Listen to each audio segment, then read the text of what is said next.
Hello મિત્રો, કેમ છો બધા મજામાં? તો આજની રેસીપી છે કઢી ખીચડી અને બાજરાનો રોટલો. તો આ છે બધા જ મસાલા, જેમાં મરચાં અને લસણની પેસ્ટ છે, સિંગ છે, મીઠો લીમડો છે, ધાણા છે અને લસણ છે. અને આ છાશમાં પહેલાં સૌપ્રથમ આપણે ચણાનો લોટ છે એ બ્લેન્ડ કરી મિક્સ કરીને બ્લેન્ડ કરવાનો છે. આ રીતે એકદમ સ્ટર કરવાનું છે. અમે એક જ ચમચી ચણાનો લોટ નાખ્યો છે અને આ છે બધા આપણા મસાલા. તો હવે આપણે કઢીનો તડકો લેવાનો છે, જેમાં રાઈ, જીરું અને હિંગ, આ બધા મસાલા જો હોય હાજર તો કઢી બહુ જ સરસ બનશે. તો આપણે કોશિશ એવી કરીશું કે બધા મસાલા છે એનું ઇન્વોલ્વમેન્ટ થઈ જાય. તો હવે બધા મસાલા એડ કરી અને આપણે મીઠો લીમડો છે એ નાખ્યો છે અને આ મરચાંની પેસ્ટ નાખી છે, આદુ મરચાંની પેસ્ટ નાખી છે. અને હવે ધીરે ધીરે આપણે એને થોડું સાતળવા માટે રાખીશું અને ત્યારબાદ બાકીના બધા મસાલા છે એ ધીરે ધીરે એડ કરીશું. તો હવે છે આપણે લસણ એડ કર્યું છે અને હવે આપણે જે સિંગ છે એ ખાંડીને રાખી છે, આમ એકદમ ક્રશ કરીને રાખી છે. તમે આમ આખી પણ યુઝ કરી શકો છો, એવું નથી કે આપણે સિંગ છે એનો ભૂકો કરવો છે, આખી પણ બહુ સરસ લાગશે. તો અમે ક્રશ કરીને નાખી છે. ત્યારબાદ હળદર અને મીઠું નાખ્યું છે અને હવે આમાં કેવું હોય છે કે મરચાંની જરૂર નથી, મતલબ ચટણીની જરૂર નથી, કેમ કે આપણે ઓલરેડી ગ્રીન મરચું બહુ બધું એડ કરીએ છીએ. અને ગુજરાતી કઢીમાં મોસ્ટલી એવું જ હોય છે કે તમે ગ્રીન મરચું જ વપરાતું હોય છે. આપણે ચટણીથી બહુ રેર કેસમાં લોકો કઢી બનાવતા હોય છે. અગર તમે ચટણી નાખો તો પણ ગ્રીન મરચું તો એમાં હોવું જ જોઈએ અને ચટણી થોડી અલગથી નાખી શકો છો. બટ ચટણી કરતાં ગ્રીન મરચાંમાં વધારે, લીલા મરચાંમાં વધારે તમારી કઢી સ્વાદિષ્ટ બનશે. અને થોડું એવું ગોળ નાખ્યું છે, ગોળથી તમારી ખાટી મીઠી થોડી કઢી લાગશે, કેમ કે છાશ અને ગોળ ને બધાનું મિશ્રણ થશે એટલે તમને એકદમ ખાટો મીઠો સરસ સ્વાદ આવશે. તો હવે જે આપણે બાજુના તપેલામાં બેસન અને છાશનું મિક્સર કર્યું હતું એ આપણે ધીરે ધીરે એડ કરવાનું છે. અને હવે કઢીના બધા જ જે મસાલા હતા એ આપણે એડ કરી દીધા છે. અને અમે આજે સરગવાની કઢી કરવાનું વિચાર્યું હતું. તો સરગવો છે એક બાજુ બાફવા મૂક્યું હતું, તો એ બફાઈને સરસ રેડી થઈ ગયો છે. તો અમે એ પણ અત્યારે સાથોસાથ જ એડ કરી દીધું છે.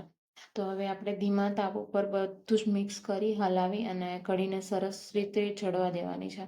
અને જો અમારી કઢી છે એ સરસ 5 મિનિટ બાદ એ સરસ ચડી ગઈ છે. તો હવે ધાણા એડ કરી દીધા છે ઉપરથી અને લીમડાના પત્તા છે એ કરી લીવ્સ એ એડ કરી દીધા છે. જો કેટલી સરસ કઢી તૈયાર થઈ ગઈ છે. ચણાનો લોટ હોય એ થોડું ચડવા માટે આપણે રાખવું પડે, એટલે એવી રીતે કઢી તૈયાર છે. અને હવે આપણે ખીચડીનો વઘાર કરીશું. તો ખીચડીમાં કેવું હોય છે કે તમે સાદી ખીચડી પણ યુઝ કરી શકો છો અને મસાલાવાળી પણ બનાવી શકો છો. પણ કઢી હોય એટલે તમે સાદી એમાં જીરુંનો તડકો કરીને રાઈસ એડ કરી દો તો ચાલે. પણ અમે લસણ આજે એડ કર્યું છે. લસણવાળી ખીચડી લોકો કહેતા હોય છે કે બહુ મજા આવે ખાવાની અને હેલ્ધી પણ, એટલે લસણ નાખ્યું છે. અને આ દાળ અને ચોખા ધોઈને તૈયાર રાખ્યા છે. તો આપણે હવે ધીરે ધીરે એમાં એડ કરી દઈશું. તો હવે જે ખીચડીમાં છે આપણે મીઠું એડ કર્યું છે, પાણી એડ કર્યું છે અને મેં તમને પહેલાં પણ કીધું હતું કે લીમડાના પત્તા અને લસણ એડ કર્યું છે વઘાર કરીને. તો હવે બધા જ રાઈસ અને જે મગની દાળ નાખી છે વોશ કરીને એ હવે આપણે ધીરે ધીરે એડ કરીશું.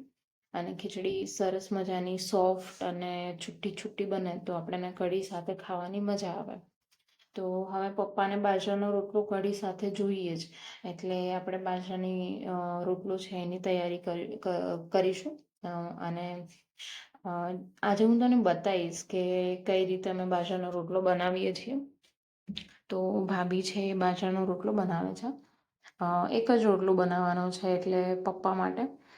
તો આજે અમે તમને બતાવીશું કે બાજરાનો રોટલો કઈ રીતે બનાવાય. બાજરાનો રોટલો બનાવવો એ એકચ્યુઅલમાં એક ટેકનિક છે. એટલું આ જમાનામાં એટલું અઘરું થઈ ગયું છે ને કે બહુ રેર કેસમાં અમુક જ એવી લેડીઝ હોય, અમુક જ એવી છોકરીઓ હોય છે જેને બાજરાના રોટલા આવડતા હોય છે. એકચ્યુઅલમાં એ હાર્ડ છે, એમ એટલું ઇઝી નથી એ બાજરાના રોટલા બનાવતા હોય. સો આ એની રીત છે બાજરાનો રોટલો બનાવવો, તમે જોઈ શકો છો.